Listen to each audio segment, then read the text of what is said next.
है। पटना में रहकर कुछ हो ना हो आदमी सब्जी खरीदना और बात बनाना सीख जाता है। ये दिमाग में बस एक ही टोटका चलते रहता है कि रूम बदलने से किस्मत बदल जाती है।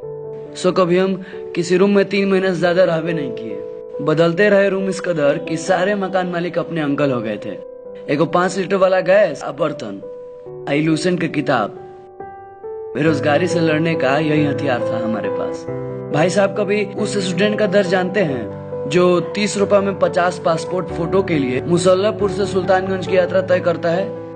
ये चेहरा वही रहता है, बस खाली डेट और फोटो का तारीख बदल जाता है। न जाने कितनी बार उस लेट की तारीख को रुमाल से पोंछ पोंछ के खाली फोटो खिंचाने के दिन मुस्कुराता है।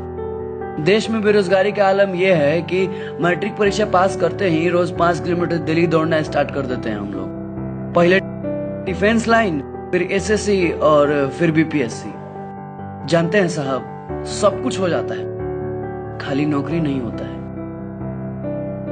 सरकार आती है, सरकार जाती है, बस रह जाता है तो खाली बेरोजगारी। बेरोजगारी क्या होता है, कभी दानापुर रैली में आकर देखिए।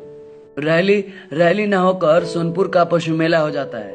जब 250-250 का बैच दौड़ने के लिए निकलता है ना, तो जान निकल जाता है।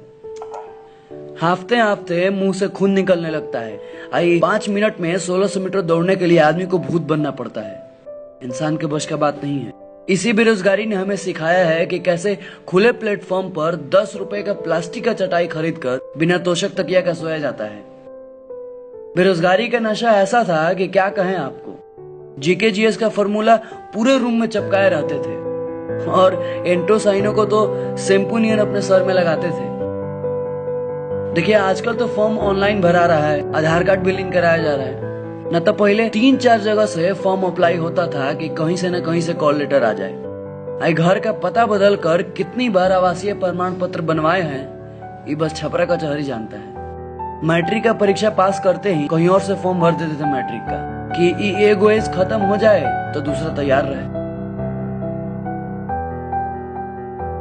ये पटना के गलियों में स्टूडेंट्स भरे पड़े हैं।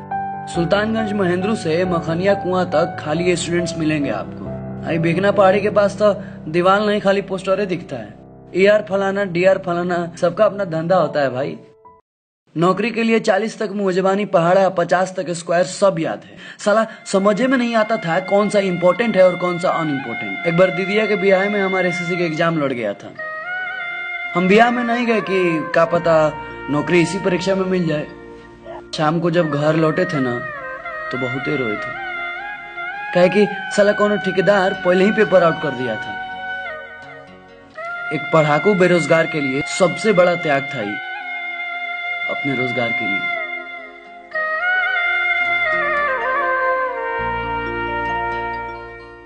देखिए बैच तो पहले भी चलता था और आज भी चल रहा है, काहे कि हम बेरोजगारों से भी किसी का रोजगार चल रहा है। लेकिन साला अपने रोजगार का आता पता नहीं है।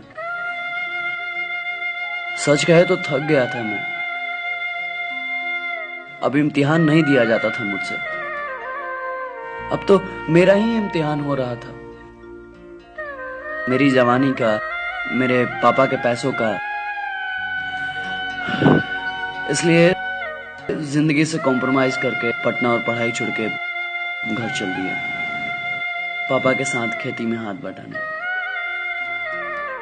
सब कुछ भूल कर।